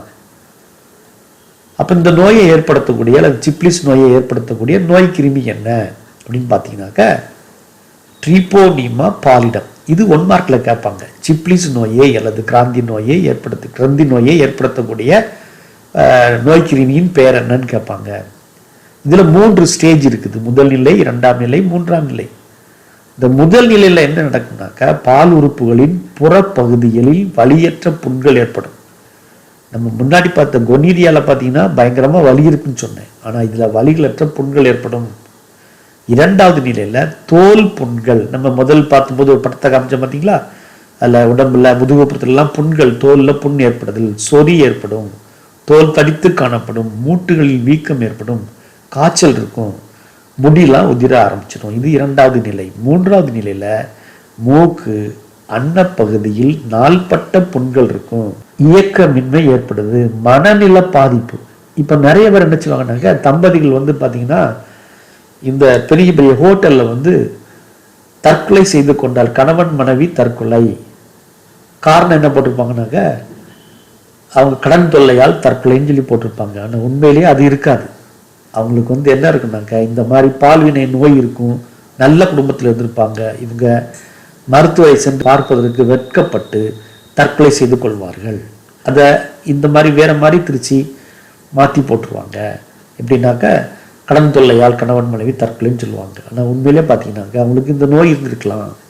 இப்போ 3ஆவது நிலையில் பார்த்தீங்கன்னா, அதாவது பரவும் தன்மையற்ற கட்டிகள்லாம் உடல்ல ஏற்படும். இந்த நோய் எத்தனை நாட்கள்ல ஒரு ஆளிடமிருந்து மற்றொரு ஆளில் தொற்றும் பார்த்தீங்கன்னாக்க, 10 நாட்கள்லேருந்து 90 நாட்களுக்குள்ளாக இந்த நோய் தொற்றிவிடும். கிளாமிடியாசிஸ். இந்த கிளாமிடியாசிஸ் என்பது பார்த்தீங்கன்னா, கண்ணில் இமை பகுதியில் இந்த மாதிரி கொப்பளங்கள் தோன்றலாம். தொண்டை பகுதியிலையும் இதே போல கொப்பளங்கள் ஏற்படலாம். சுவாச பாதை இவைகளெல்லாம் கொப்பளங்கள் ஏற்படுகிறது. இந்த நோயை உண்டு பண்ணுகின்ற கிருமியின் பெயர் பார்த்தீங்கன்னாக்க, கிளாமிடியா ட்ரோகோமேடிஸ். கண் இமையில அரிப்பு ஏற்படும், சிறுநீரக இனப்பெருக்க பாதை, சுவாச பாதை மற்றும் கண்ணின் கன்ஜெக்டிவா ஆகிய பகுதியில் உள்ள தூண் எபித்தீலிய செல்கள் பாதிப்படைகிறது. இந்த தொற்று 2 அல்லது 3 அல்லது 6 வாரங்களுக்குள்ளாக தொற்றானது வெளிப்படும். அடுத்ததாக லிப்போ கிரானுலோமா வெனேரியம். இந்த நோய்க்கு எப்படின்னாக்க ஆண்களுடைய ஆண்குறியில இது போன்று பொக்களங்கள் ஏற்பட்டு அதிலிருந்து சீழ்வடிய ஆரம்பிச்சிடும். அதே போல பெண்கள்லையும் இதே போல பொக்களங்கள் ஏற்படுகிறது. இந்த நோயை உண்டு பண்ணக்கூடிய நோய்க்கிருமியின் பெயர் என்ன அப்படின்னு பார்த்தோம்னா கிளாமிடியா ட்ரோகோமோடிஸ். இது என்னன்னா பிறப்புறுப்புகளின் தோல் கோழைப்படல பாதிப்பு ஏற்படும். சிறுநீர் வடிகுழாய் அலர்ஜி ஏற்படுகிறது. உள்கருப்பை வாயில அலர்ஜி ஏற்படுகிறது. ஆங்காங்கே கேடு தரும் புண்கள் தோன்றுகிறது. இனப்பெருக்க உறுப்பு யானைக்கால் நோய் என்று அழைக்கப்படுகிறது. இது 2, 3 அல்லது 6 வாரங்களில் இந்த நோய் தொற்று வெளிப்படையாக தெரிய தொடங்கிவிடுகிறது. அடுத்து வைரஸ் மூலம் பரவக்கூடிய பால்வினை நோயை பற்றி பார்க்க இருக்கிறோம். இதுல பிறப்புறுப்பு அக்கி, பிறப்புறுப்பு மறுக்கள், கல்லீரல் அலர்ஜி, எய்ட்ஸ் நோயெல்லாம் இந்த வைரஸ் பால்வினை நோய் தொற்றுல வருகிறது. இத முதல் படியா பிறப்புறுப்பு அக்கிய பார்க்க போறோம். இதுல ஆண்களுடைய ஆண் குறியிலையும் பெண்களுடைய பெண் குறியிலையும் இது போன்ற பொக்களங்கள்லாம் தோன்ற ஆரம்பிக்குது. இதுல இந்த நோயை உண்டு பண்ணக்கூடிய வைரஸின் பெயர் பார்த்தீங்கன்னாக்க ஹெர்பஸ் சிம்ப்ளக்ஸ். இது பெண்கள்ல பெண்குறி வெளியிதல், சிறுநீர் வடிகுழாயை சுற்றி புண்கள் ஏற்படுகிறது. ஆண்குறியை சுற்றி புண்கள் ஏற்படுது. சிறுநீர் கழிக்கும் போது வலி இருக்கும். மாதவிடாய் சுழற்சிகளுக்கு இடையே இரத்தப்போக்கு. பொதுவாக மாதவிடாய் நிலையில மட்டும்தான் இரத்தப்போக்கு ஏற்படும். ஆனா இந்த பிறப்புறுப்பு அக்கி நோய் ஏற்பட்டால் அந்த பெண்களுக்கு மாதவிடாய் சுழற்சிக்கு இடைப்பட்ட நாட்களிலும் இரத்தப்போக்கு ஏற்படுகிறது. இறுதியாக தொடை இடுக்குகளில் நிணநீர் முடிச்சுகளிலும் வீக்கம் ஏற்படும். அடுத்தபடியாக உள்ள பிறப்புறுப்பு மறுக்கள். இந்த மறைவாக உள்ள இடத்துல ஜெனிட்டல் வாட்ஸ்ன்னு போட்டிருக்காங்க. பப்ளிக் ஏரியால ஆண்கள்ல இந்த மாதிரி காணப்படுகிறது. பெண்கள்லையும் இதே போல மறுக்கள் காணப்படுகிறது. இதுவும் ஒரு வைரஸ் மூலம் ஏற்படுகின்ற ஒரு தொற்று நோய். இது இந்த வைரஸ் பேர் என்னன்னாக்க மனித பாப்பிலோமா வைரஸ் சொல்லுவாங்க. இந்த வைரஸ் என்ன செய்யுதுன்னா இன உறுப்புகளின் வெளிப்பகுதி, கருப்பை வாய், மலவாயை சுற்றிய பகுதிகளில் கடினமான புடைப்புகள் அல்லது கட்டிகளை தோற்றுவிக்கிறது. இது 1 to 8 மாதங்களுக்குள்ளாக இந்த தொற்று வெளிப்படுகிறது. அடுத்தபடியா உள்ளது கல்லீரல் அலர்ஜி. இந்த கல்லீரல் அலர்ஜில இதுல பாத்தீங்கன்னாக்க கல்லீரல் அலர்ஜி இருக்கிறவங்களுக்கு ஹெப்பாட்டிட்டிஸ் பி வைரஸ் மூலம் இது தொற்று ஏற்படுகிறது. இந்த தொற்று வெளிப்படையாக தோன்றும் பொழுது இந்த மாதிரி தலைப்பகுதியிலேயோ முகப்பகுதியிலேயோ இது போன்ற ஒரு அமைப்பு தோன்றும். இந்த உண்டு பண்ணக்கூடிய அந்த வைரஸ்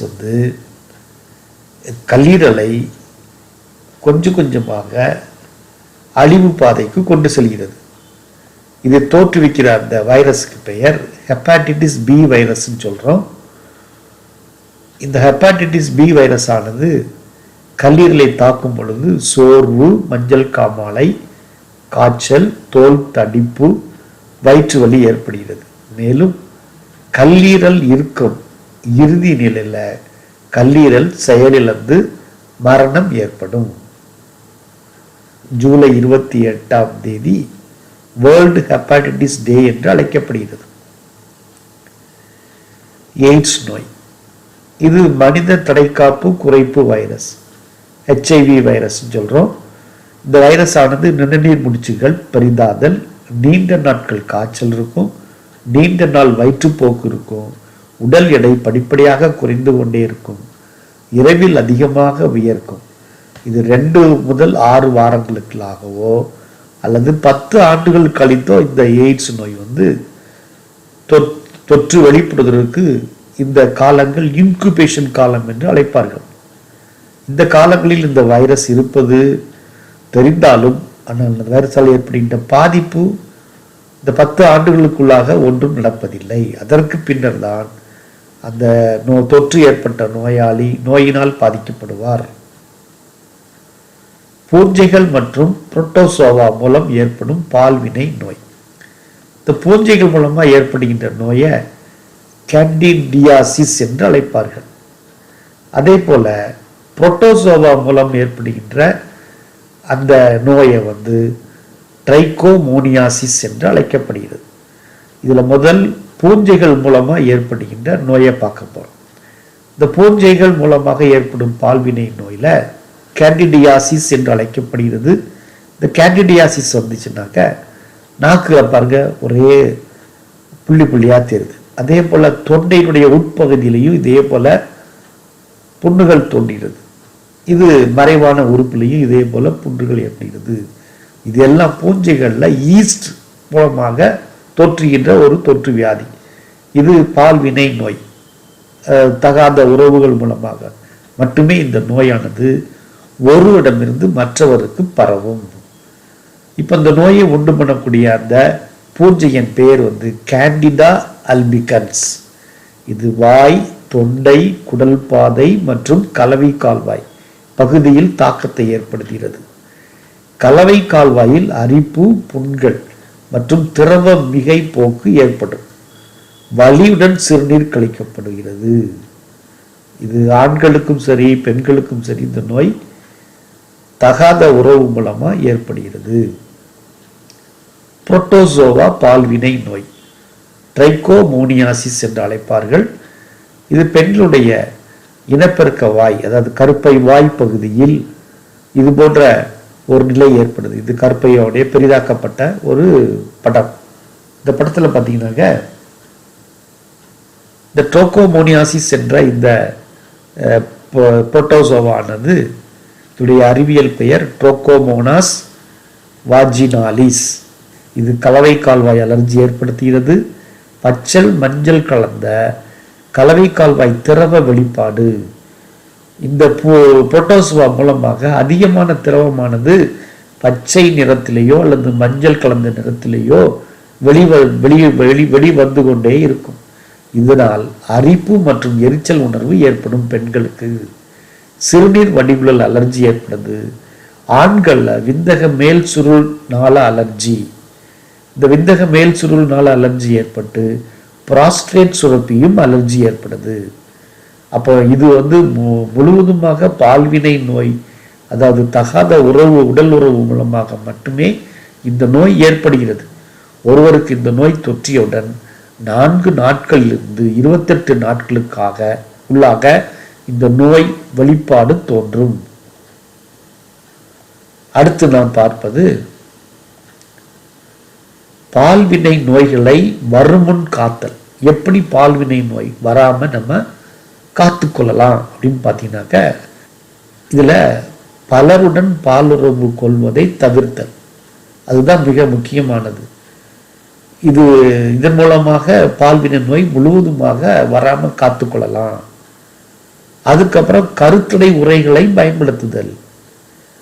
அப்படி பால்வினை நோய் வந்தா மருத்துவ சிகிச்சை செய்து அந்த நோயை குணப்படுத்தலாம். அடுத்து நாம் பார்ப்பது உலக சுகாதார நிறுவனம் WHO அறிக்கையின்படி ஒவ்வொரு நாளும் பால்வினை தொற்றால் 1 மில்லியன் மக்கள் பாதிப்படைகின்றனர். உலகில் அதிகம் HIV தொற்று உள்ள நாடுகளில் நம் நாடு 3வது இடத்தில் உள்ளது. இந்த உலகில் 2.1 மில்லியன் மக்களிடம் HIV உள்ளதாக WHO 2017 ஒரு அறிக்கை வெளியிட்டது.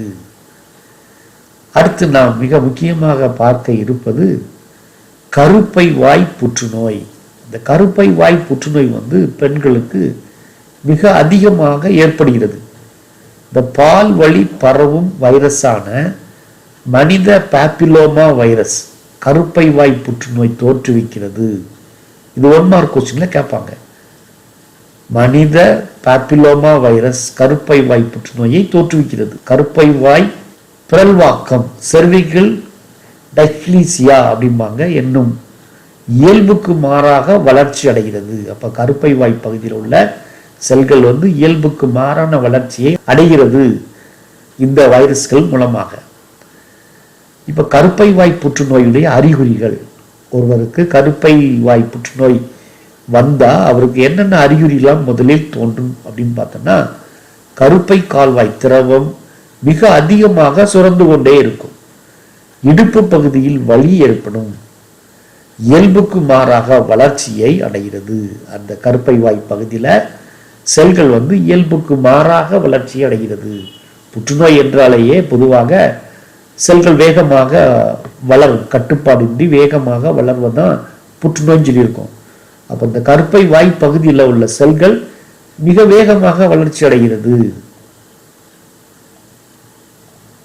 இந்த கருப்பை வாய் புற்றுநோயை நம்ம ஒரு 2 படம் போட்டிருக்கேன். பார்த்தீங்கன்னா இது பெண்களுடைய கருப்பை வாய், அதாவது அந்த யுட்ரஸ் என்று அழைக்கக்கூடிய கருப்பை வாயுடைய வெளிப்புறப்பு, அதாவது வாய்ப்பகுதி, செர்விக்கல் பகுதி. இந்த பகுதியில் செல்கள் மிக வேகமாக வளர்ச்சி அடைகிறது, இயல்புக்கு மாறாக உள்ளது.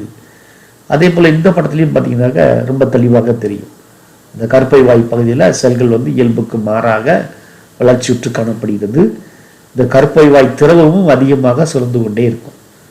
அப்போ கருப்பை வாயில் புற்றுநோய் ஏற்படும் பொழுது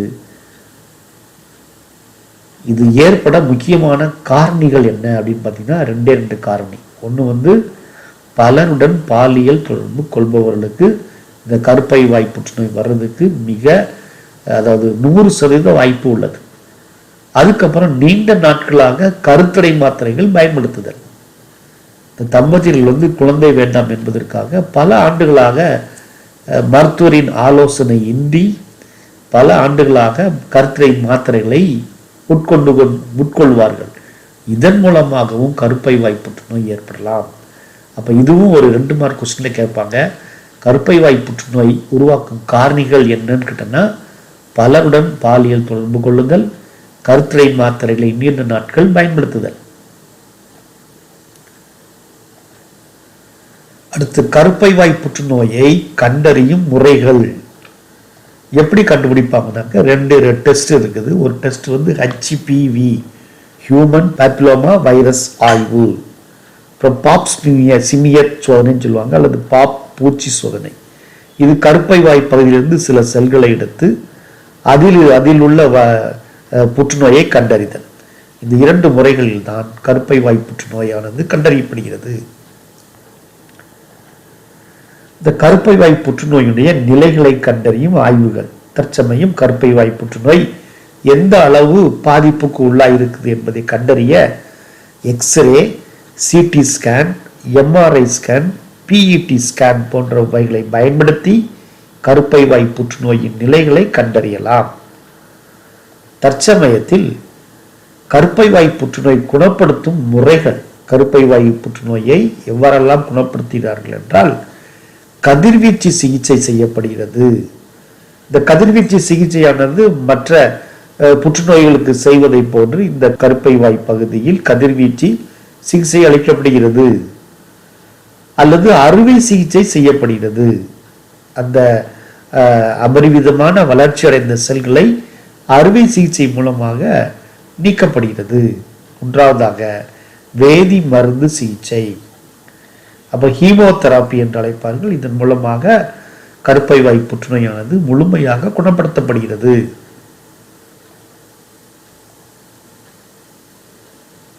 இந்த நவீன தொழில்நுட்பங்கள் மூலமாக கருப்பை வாய் புற்றுநோய் தாக்குவதற்கு முன் ஏற்படும் முந்தைய மாற்றங்களை கண்டறியலாம்.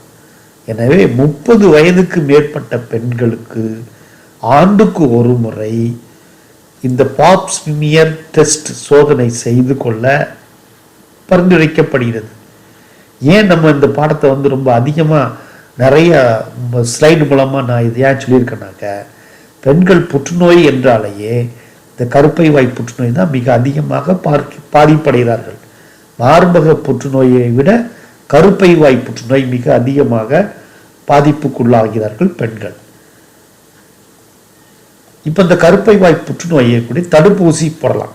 தடுப்பூசி எப்போ போடுவாங்கன்னாக்க, பால் பண்புகள் செயல்பாட்டுக்கு வருவதற்கு முன்பே, அதாவது 9 முதல் 13 வயதுக்கு உட்பட்ட பெண்களுக்கு, குழந்தைகளுக்கு தடுப்பூசி போடுவதன் மூலமாக முதல்நிலை தடுப்பு தொடங்கப்படுகிறது. அப்போ அந்த பெண்கள் வந்து பருவ முதிர்ச்சி அடைவதற்கு முன்பாகவே இந்த தடுப்பூசியை நாம் அவர்களுக்கு கொடுக்க வேண்டும். அதன் மூலமாக இந்த கருப்பை வாய் புற்றுநோய் பரவலை அல்லது வருவதை நாம் தடுத்து கொள்ளலாம். ஒருத்தருக்கு புற்றுநோய் தோன்றும் வாய்ப்பு குறைத்தல் எப்படி குறைக்கலாம் அப்படின்னு பார்த்தீங்கன்னாக்க, பல வழிகள் இங்கே சொல்லியிருக்காங்க. ஒன்று சத்தான உணவு, ரெண்டாவது புகையிலை தவிர்த்தல், புகையிலை போடுவதை தவிர்க்க வேண்டும். மூன்றாவதாக இளம் வயது திருமணம் தவிர்த்தல். நம்ம ஏற்கனவே என்ன படிச்சோம்னாக்க, ஆண்களுக்கு 21 வயதும் பெண்களுக்கு 18 வயதுமாக திருமண வயதை அரசாங்கம் நிர்ணயித்து உள்ளதுன்னு சொன்னேன் போன வகுப்புல.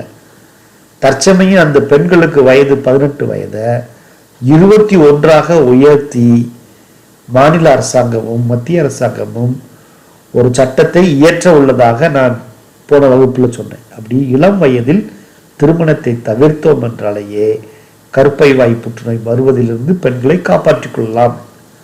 ஓரின இனப்பெருக்கம், சீரான உடற்பயிற்சி, இவைகளை நாம் செய்து கொண்டு வந்தோம் என்றால் புற்றுநோய் தோன்றும் வாய்ப்பை படிப்படியாக குறைத்து விடலாம். இப்போ இந்த இது வந்து உங்களுக்கு போட்டிருக்க இந்த கொஸ்டின் மார்க், ஏன் இந்த வகுப்புல இந்த மாதிரி ஒரு வகுப்பு சார் எடுத்தாங்க அப்படின்னு நீங்க நினைக்கலாம். இது முழுக்க முழுக்க உங்களை பாதுகாப்பதற்காகவே, இது போன்ற நோய்கள், பால்வினை நோய்களிலிருந்து நீங்கள் தப்பித்துக் கொள்வதற்காகவே இந்த பாடப்பகுதியானது உங்களுக்கு 12வது வகுப்பு உயிரி விலங்கியல் மாணவர்களுக்கு வைக்கப்பட்டுள்ளது.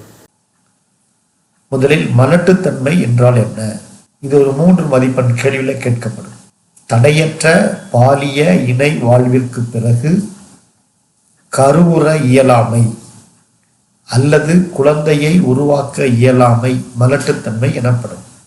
அதாவது ஒரு ஆண் ஒரு பெண்ணின் அண்டத்தை கருவுறச் செய்யும் அளவிற்கு தரமான அல்லது போதுமான எண்ணிக்கையில் விந்து செல்களை உருவாக்க இயலாமை அல்லது ஒரு பெண்ணால் கருத்தரிக்க இயலா தன்மை மலட்டுத்தன்மை எனப்படும்.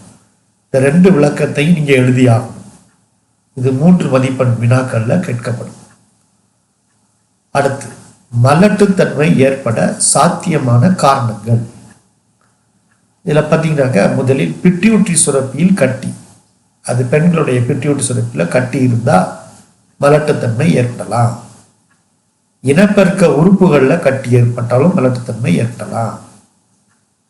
GTH கொனடோட்ரோபிக் ஹார்மோன், இது வந்து இனப்பெருக்க உறுப்புகளை, அண்டகத்தையும் விந்தகத்தையும் தூண்டுகின்ற ஹார்மோன். இந்த ஹார்மோன் உற்பத்திக்கு காரணமான மரபணுக்கள்ல திடீர் மாற்றம் ஏற்பட்டா இந்த ஹார்மோன்கள் உற்பத்தி தடைபெறும்.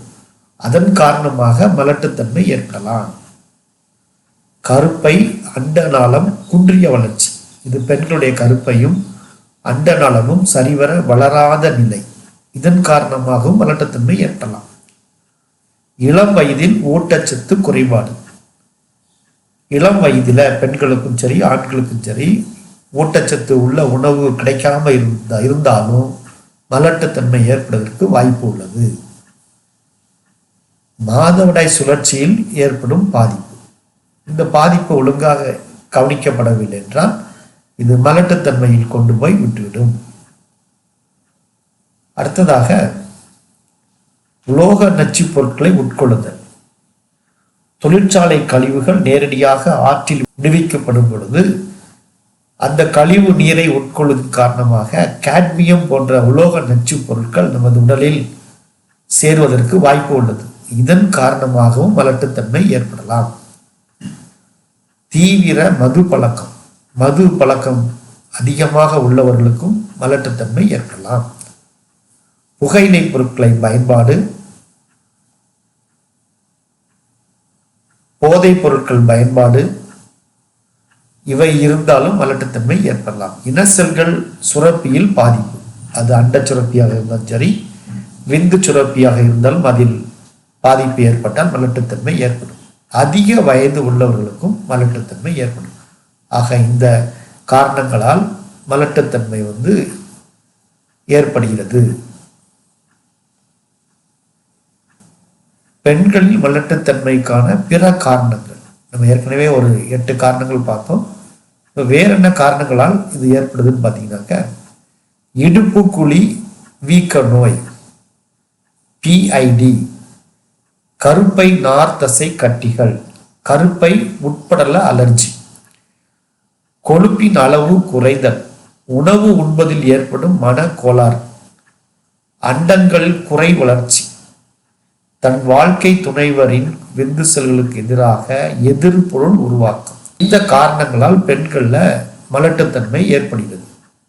முதலில் இந்த PID அல்லது இடுப்பு குழி வீக்கம் நோய், பெல்விக் இன்ஃப்ளமேட்டரி டிசீஸ், இது எதனால் ஏற்படுகிறது அப்படின்னு பார்த்தீங்கன்னா, இது ஒரு பால்வினை நோய்.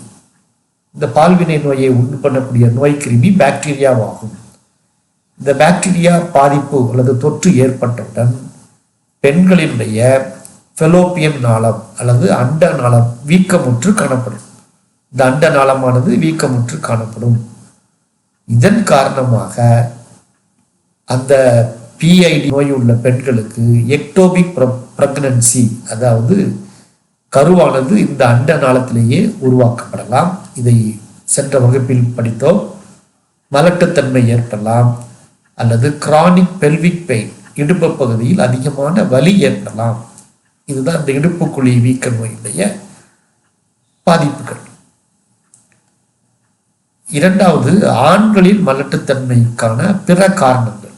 இறுக்கமான உடை அணிவதால் விந்தகத்தின் வெப்பநிலை உயர்ந்து விந்து செல் உற்பத்தி பாதித்தல், நன்கு கீழிறங்காத விந்தகம், வேரிகோசீல் எனப்படும் விதைப்பை சிரைகளில் வீக்கம், விந்தகம் குறை வளர்ச்சி, ஆண்கள் தங்கள் சொந்த விந்து செல்களுக்கு எதிராக சுய தடைக்காப்பு விளைவு உருவாக்குதல். ஆக இந்த காரணங்களால் ஆண்களில் மலட்டுத்தன்மை ஏற்படலாம்.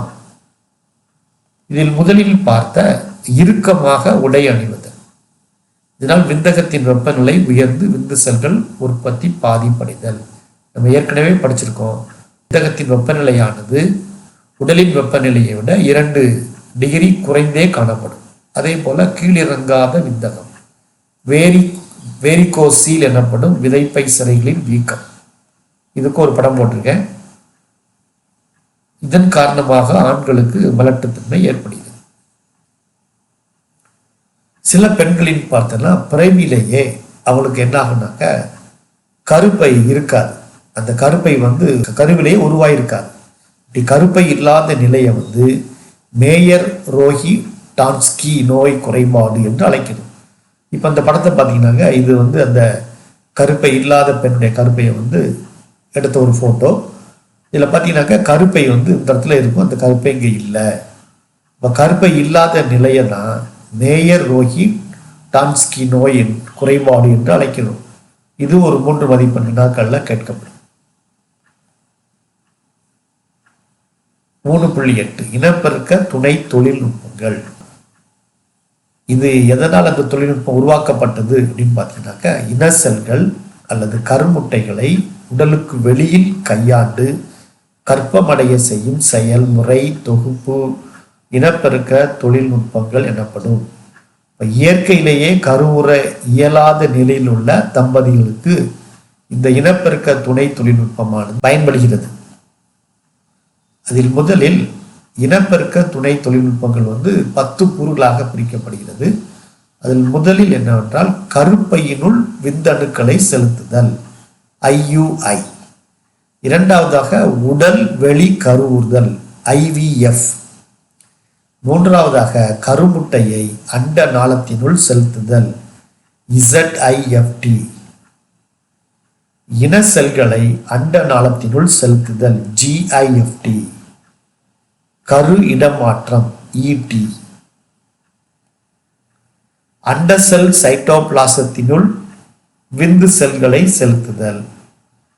கரு பதிவுக்கு முன்பே மரபியல் குறைகளை கண்டறிதல். அண்ட செல் தானம், விந்து செல் தானம், வாடகை தாய். முதலில் கருப்பையினுள் விந்தணுக்களை செலுத்துதல் இன்ட்ரா யூட்டரைன் இன்செமினேஷன் IUI. இந்த முறை குறைந்த எண்ணிக்கையில் விந்து செல்களை உற்பத்தி செய்யும் ஆண்களுக்காக செய்யக்கூடிய சிகிச்சையாகும்.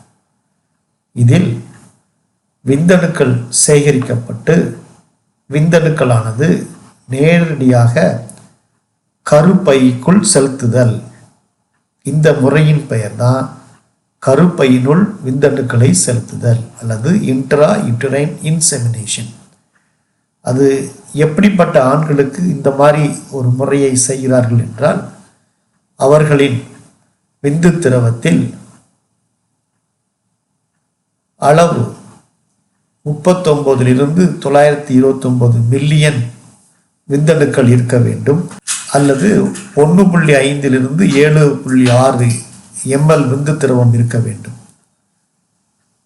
ப்ராக்ரஸிவ் மோர்டாலிட்டி, அதாவது நகரும் தன்மை உள்ள விந்தணுக்கள் 32 to 75% இருக்க வேண்டும். அதே போல sperm concentration 15 to 259 million per ml இருக்கணும். இதுதான் இயல்பாக உள்ள ஆண்களுக்கு இருக்கக்கூடியது. இதில் குறைபாடு இருந்தால் அப்படிப்பட்ட கணவர்களுக்கு இந்த கருப்பையினுள் விந்தணுக்கள் செலுத்துதல் முறை மூலமாக குழந்தை உருவாகிறதுக்கு வாய்ப்புகள் உள்ளது. இரண்டாவதாக உடல் வெளி கருவுறுதல் இன்விட்ரோ ஃபெர்டிலைசேஷன் IVF. இந்த முறையானது தொடக்கத்தில் வளராத, அடைபட்ட மற்றும் பாதிப்படைந்த அண்ட நாளம் கொண்ட பெண்களுக்கு இது பயன்பட்டது. இது செய்முறை எவ்வாறு நடைபெறும் என்றால், அண்டகத்தை தூண்டுதல், அதற்கு வேண்டப்பட்ட ஹார்மோன்களை செலுத்தி அண்டகத்தை தூண்டுதல். இரண்டாவது அண்ட செல் எடுத்தல், தூண்டப்பட்ட அண்டத்தின் முழு வளர்ச்சியடைந்த அண்ட செல்களை எடுத்தல். மூன்றாவதாக கருவுற செய்தல், வெளிப்புறத்தில் வைத்து கருவுற செய்தல். இந்த கருவானது 8 செல் நிலையை அடைந்தவுடன் அதை கருப்பைக்குள் இடமாற்றுதல். இப்போ இந்த படத்தை பார்த்தீங்கன்னாக்க, இந்த படத்தில் இது அண்டகம். இந்த அண்டகத்தில் HCG ஹியூமன் கோரியானிக் கொடோட்ரோபின் என்ற ஒரு ஹார்மோன் செலுத்தப்படுகிறது. செலுத்தப்பட்ட பின் அந்த அண்டகமானது தூண்டப்பட்டு அண்ட செல்களை வெளியிடுகிறது.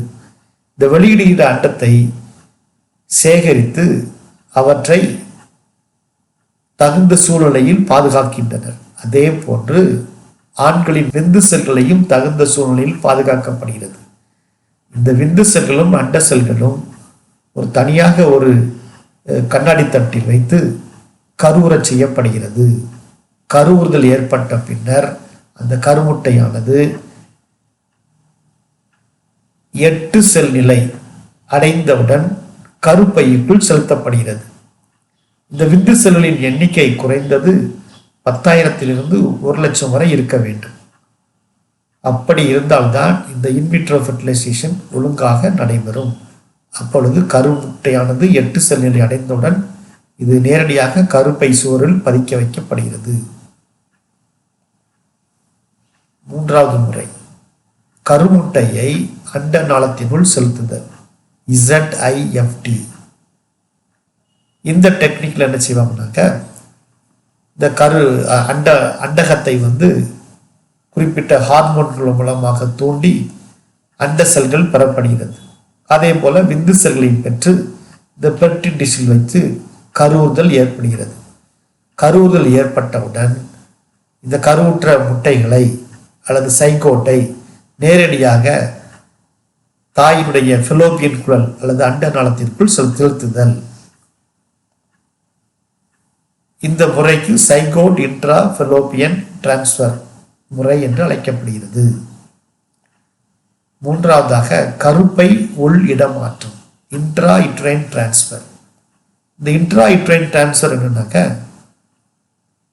எம்பிரியோ அதாவது கருமுட்டை embryo transfer is a process by which an embryo is collected from donor female and transferred into recipient female where the embryo complete its development. இந்த கருப்பை உள்ளிடம் மாற்றத்தில் என்ன நடக்குனாக்க ஒரு கருவுற்ற முட்டையானது ஒரு பெண்ணிடமிருந்து பெற்று அந்த முட்டையை மற்றொரு தாயினுடைய கருப்பையில் வைத்து வளர்க்கின்ற ஒரு முறையாகும். இன செல்களை அண்ட நாளத்தினுள் செலுத்துதல், கேமெட் இன்ட்ரா ஃபெலோப்பியன் டிரான்ஸ்ஃபர், கிஃப்ட்னு சொல்லுவாங்க. இது எப்படி நடைபெறுதுன்னா அண்டகத்திலிருந்து முட்டைகளை சேகரிக்கப்பட்டு விந்து செல்லுடன் சேர்த்து ஒரு அண்ட நாளத்தினுள் வைக்கப்படுதல். கருவுறுதல் நிகழ்ந்த பின் உருவாகும் கருமுட்டை கருப்பையை நோக்கி நகர்ந்து கருப்பையின் உட்படலத்தில் பதிகிறது. இந்த டெக்னிக்ல என்னன்னாக்க அண்ட செல்களும் விந்து செல்களும் இரண்டும் கலந்த கலவையை இந்த ஃபெலோப்பியன் நாளத்தில் செலுத்துதல். இந்த ஃபெலோப்பியன் நாளத்தில் செலுத்தி அங்கு கருவுறுதல் நடைபெறுகின்றது. கருவுறுதல் ஏற்பட்ட கருமுட்டை நேரடியாக தாயின் கருப்பையில் வந்து பதிகிறது. இந்த முறைக்கு இன செல்களை அண்ட நாளத்தினுள் செலுத்துதல் அல்லது கிஃப்ட் என்று அழைக்கப்படுகிறது. அடுத்ததாக அண்ட செல் சைட்டோபிளாசத்தினுள் விந்து செல் செலுத்துதல், intra cytoplasmic sperm injection, ICSI. இதுல நம்ம 48வது பக்கத்துல இந்த பகுதி இருக்குது. அதுல என்ன போட்டிருப்பாங்கன்னாக்க அண்ட செல் சைட்டோபிளாசத்தினுள் விந்துக்கள் செலுத்துதல்னு போட்டிருப்பாங்க. அதை நீங்க விந்து செலுத்துதல்னு மாத்திடுங்க. ஏன்னா இம்முறையில ஒரே ஒரு விந்து செல்லை முட்டையின் குவிய புள்ளியில் சைட்டோபிளாசத்தில் செலுத்தி கருவுறச் செய்யப்படுகிறது. அப்போ ஒரு விந்து செல் மட்டும்தான் சைட்டோபிளாசத்துல செலுத்தப்படுகிறது. அதனால நீங்க இந்த தலைப்பை அண்ட செல் சைட்டோபிளாசத்தினுள் விந்து செல் செலுத்துதல் என்று மாற்றிக்கொள்ளவும். 48வது பக்கத்துல தமிழ் மீடியம் புக்கில் இருக்குது. இவ்வாறு கருவுறச் செய்வதன் மூலமாக 75லிருந்து 80% நமக்கு 85% சக்சஸ் கிடைக்கிறதுக்கு வாய்ப்பு உள்ளது. இப்போ இது ஒரு கருமுட்டை அல்லது அண்டம். இந்த அண்டத்தில் என்ன செய்யறாங்க, உட்பகுதியில் சைட்டோபிளாசம் இருக்குது. இந்த சைட்டோபிளாசத்துல இந்த விந்து செல்லை உள்ள செலுத்துறாங்க. இந்த மாதிரி ஒரு பாயிண்டர் டிண்டிட்ல வச்சு நேரடியாக அண்டத்தின் சைட்டோபிளாசத்திற்குள் விந்து செல்கள் செலுத்தப்படுகிறது. இதன் மூலமா 75லிருந்து 85% கருவுறுவதற்கு வாய்ப்புகள் உள்ளது.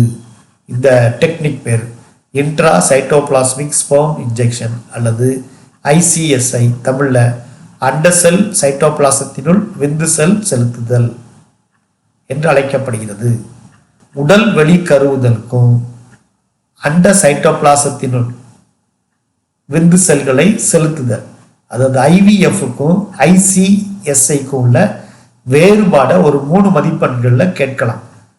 உடல் வெளி கருவுறுதல், அண்ட சைட்டோபிளாசத்தினுள் விந்து செல்களை செலுத்துதல் அல்லது விந்துக்களை செலுத்துதல்.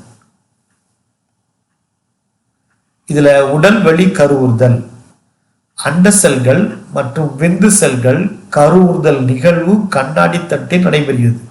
இந்த IVFல கருவுறுதல் என்ற நிகழ்வானது ஒரு கண்ணாடி தட்டுல நடைபெறுகிறது. ஒரு முட்டை கருவுறச் செய்ய 10,000லிருந்து 1,00,000 விந்துக்கள் தேவைப்படுகிறது. இந்த கருவுற்ற முட்டைகள் 8 செல் நிலை அடைந்த பின்னர் கருப்பையினுள் செலுத்தப்படுகிறது. இதை IVF என்று அழைக்கின்றோம். ICSI என்றால் என்னன்னு கேட்டீங்கன்னா, இங்கு அண்டத்தின் சைட்டோபிளாசத்திற்குள் விந்து செல்கள் கவனமாக செலுத்தப்படுகிறது. அப்ப இங்க சைட்டோபிளாசத்திற்குள் அந்த விந்து செல்கள் செலுத்தப்படுது. இங்க அப்படி இல்லை. விந்து செல்லும் அண்ட செல்லும் ஒரு கண்ணாடி தட்டில் வைத்து நடைபெறுகிறது. அது IVF சொல்றோம். ஆனா ICSIல அண்டத்தினுடைய சைட்டோபிளாசத்திற்குள் நேரடியாக விந்தணுக்கள் அனுப்பப்படுகிறது. ஒரு முட்டை கருவுறச் செய்ய இவ்வளவு அதிக விந்தணுக்கள் தேவைப்படுவதில்லை. இங்க 8 செல் நிலை கருமுட்டை உருவானவுடன் அது அண்ட நலத்தில் செலுத்தப்படுகிறது. இது ரெண்டுக்குள்ள வித்தியாசத்தை பார்த்தீங்கன்னாக்க, இது கண்ணாடி தட்டில் வச்சு அண்ட அணுக்களும் விந்தணுக்களும் கருவுற செய்யப்படுகிறது. இங்க ஒரு அண்டத்தினுடைய சைட்டோபிளாசத்திற்குள்ள ஒரு விந்து செல் மட்டுமே செலுத்தப்படுகிறது. இங்க அது ஐவிஎஃப்ல கருவுற செய்வதற்கு 10,000 to 1,00,000 விந்துக்கள் தேவை. ஆனால் ஐசிஎஸ்ஐல அவ்வளவு விந்துக்கள் தேவையில்லை. 8 செல் நிலை கருமுட்டை அடைந்தவுடன் நேரடியாக கருப்பையினுள் செலுத்தப்படுகிறது ஐவிஎஃப்ல. ஆனால் ஐசிஎஸ்ஐல கருப்பையில செலுத்துவதற்கு பதிலாக அண்ட நாளத்தில் செலுத்தப்படுகிறது. இது ஒரு 3 மதிப்பெண் கேள்விகளாக கேட்கப்படலாம்.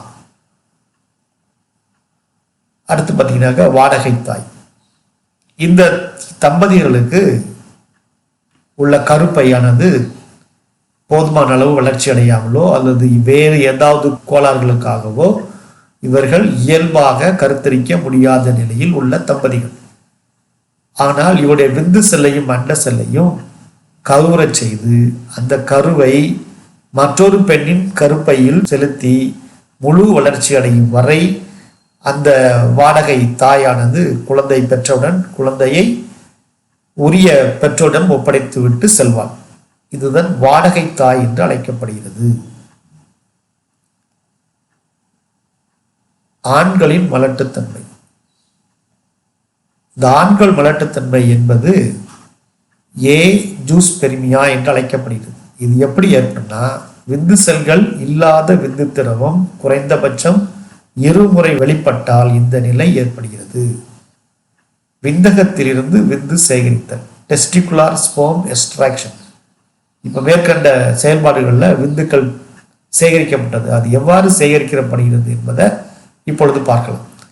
இந்த டிஇஎஸ்சி, அதாவது டெஸ்டிகுலார் ஸ்பெர்ம் எக்ஸ்ட்ராக்ஷன், இது என்ன செய்வாங்கனாக்கா, விந்தகத்தினுடைய ஒரு பகுதி வெட்டி எடுக்கப்படுகிறது. அதன் வழியாக விந்தணுக்கள், அதன் வழியாக ஒரு ஊசி மூலமாக முழு வளர்ச்சி அடைந்த விந்தணுக்கள் சேகரிக்கப்படுகிறது. இதை டெஸ்டிகுலார் ஸ்பெர்ம் எக்ஸ்ட்ராக்ட் என்று அழைக்கிறோம் அல்லது டிஇஎஸ்சி என்று அழைக்கின்றோம். மற்றொரு முறை என்னன்னாக்க பெர்க்யூட்டேனியஸ் எபிடிடிமிஸ் ஸ்பெர்ம் ஆஸ்பிரேஷன், அது பிஇஎஸ்ஏ என்று அழைக்கப்படுது. இங்கே என்ன நடக்குனாக்க, நேரடியாக எபிடிடிமிஸ் சொல்லக்கூடிய அந்த பகுதியில் விந்தணுக்கள் சேகரிக்கப்படுகிறது. அதனால அது பிஇஎஸ்ஏ அல்லது பெர்க்யூட்டேனியஸ் எபிடிடைமல் ஸ்பெர்ம் ஆஸ்பிரேஷன் என்று அழைக்கப்படுகிறது. இப்போ இந்த படத்தில் ரெண்டுமே போட்டிருக்கோம். இந்த பிஇஎஸ்ஏ எபிடிடைமிஸ்ல இருந்து விந்தணுக்கள் சேகரித்தல், டிஇஎஸ்சி விந்தகத்திலிருந்து விந்தணுக்கள் சேகரித்தல். இவ்வாறு ஆண்களில் விந்தணுக்கள் சேகரிக்கப்படுகிறது. அடுத்து நாம் பார்ப்பது மீ ஒலி வரியோட்டம், அல்ட்ராசவுண்ட் ஸ்கேனிங். இதில் பார்த்தீங்கன்னாக்க ஒரு கருவுற்ற தாய்க்கு சவுண்ட் ஸ்கேனிங் பண்ணுறாங்க. இந்த இன்ஸ்ட்ருமெண்ட் இருக்குது பார்த்துருக்கீங்க. இந்த ஸ்கேனிங்கில் கதிர்வீச்சு பயன்படுத்துவது இல்லை. அதனால தான் மீ ஒலி வரியோட்டம் பெண்கள் கருவுற்றதிலிருந்து பல நாட்களுக்கு எப்பொழுது வேண்டுமானாலும் செய்து கொள்ளலாம். இங்கு கதிர்வீச்சு பயன்படுத்துவதில்லை, மீ ஒலி வரைவி பயன்படுத்தப்படுகிறது. இதன் மூலமாக குழந்தை பிறக்கின்ற தேதி, கருவின் எண்ணிக்கை, கர்ப்பகால பிரச்சனைகள் அனைத்தையும் அறிந்து கொள்ளலாம். இந்த அல்ட்ராசவுண்ட் ஸ்கேனிங்கில் பல பல வகைகள் காணப்படுகிறது. அவற்றை ஒன்றொன்றாக இப்பொழுது பார்ப்போம். முதலில் 2D அல்ட்ராசவுண்ட் ஸ்கேனிங், 2 பரிமாண மீ ஒலி நிழலுறு. இது வளர் குழந்தையின் ஒரு பண்பை மட்டும் விளக்கும் தட்டையான படத்தை தருகிறது. இதை 2D அல்ட்ராசவுண்ட் ஸ்கேனிங் என்று அழைப்பார்கள். இந்த படத்தில் பார்த்தீங்கன்னாக்க ஒரு தட்டையான படம் தான் இதில் கிடைச்சிருக்குது. இரண்டாவது முறைக்கு பேர் 3D அல்ட்ராசவுண்ட் ஸ்கேனிங், முப்பரிமாண நிழலுறு. இதனால் திரையில் தெரியும் நிழலுருவின் நீளம், அகலம் ஆழம் போன்றவற்றை மருத்துவர்கள் பார்க்க இயலும். கருவின் ஆரோக்கிய நிலையையும் அறிய இயலும். இதில் பார்த்தீங்கன்னாக்க 3D எஃபெக்டில் நம்ம இந்த கருவை பார்க்கலாம், முப்பரிமாண முறையில் பார்க்கலாம். இன்னும் அட்வான்ஸாக தற்சமயம் பயன்படுத்தக்கூடிய ஸ்கேனிங்கில் 4D அல்ட்ராசவுண்ட் ஸ்கேனிங், நாற்பரிமாண மீ ஒளி நிழலுரு, இதை கொண்டு மருத்துவர்கள் வளர் குழந்தையின் உண்மையான அசைவுகளையும் முப்பரிமாண காட்சிகளையும் அறியலாம்.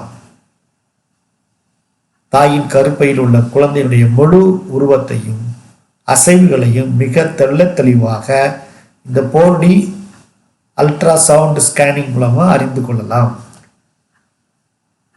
பனிக்குட துளைப்பு, ஆம்னியோசென்டசிஸ், இதை பற்றி இந்த பாடத்தின் முதலிலேயே நம்ம படித்திருக்கிறோம். இப்பொழுது இந்த ஆம்னியோசென்டசிஸ் எதற்காக செய்யப்படுகிறது என்பதை பற்றி பார்ப்போம். இந்த ஆம்னியோசென்டசிஸ் என்பது பனிக்குட துளைப்பு என்று தமிழில் கூறுகிறோம். கரு வளரும் பொழுது கருவை சுற்றி காணக்கூடிய ஆம்னியாட்டிக் திரவம், அந்த திரவத்தை நம்ம ஒரு சிரிஞ்சு மூலமாக எடுத்தோம் என்றால் அதில் சில செல்கள் காணப்படும். அந்த செல்களை ஆராயும் பொழுது செல்களில் ஏதாவது குரோமோசோம் ஆல்ட்ரேஷன், குரோமோசோம்கள் ஏதாவது மாற்றம் இருக்கான்னு பார்த்துக்கலாம். ஜெனட்டிக் ஆல்ட்ரேஷன், டிஎன்ஏ மூலக்கூறில் ஏதாவது மாற்றம் இருக்கான்னு பார்த்துக்கலாம். அல்லது ஃபீட்டல் மால்ஃபார்மேஷன், குழந்தை வேறு விதமாக ஒரு குறைபாடுடன் வளர்கிறதா என்பதையும் பார்த்து கொள்ளலாம். அப்போ இந்த பனிக்குட துளைப்பு என்பது இந்த 3 ஆய்வுகள் செய்வதற்காகவே இது செய்யக்கூடிய ஒரு முறையாகும். Chromosomal alteration, genetic alteration, foetal malformation.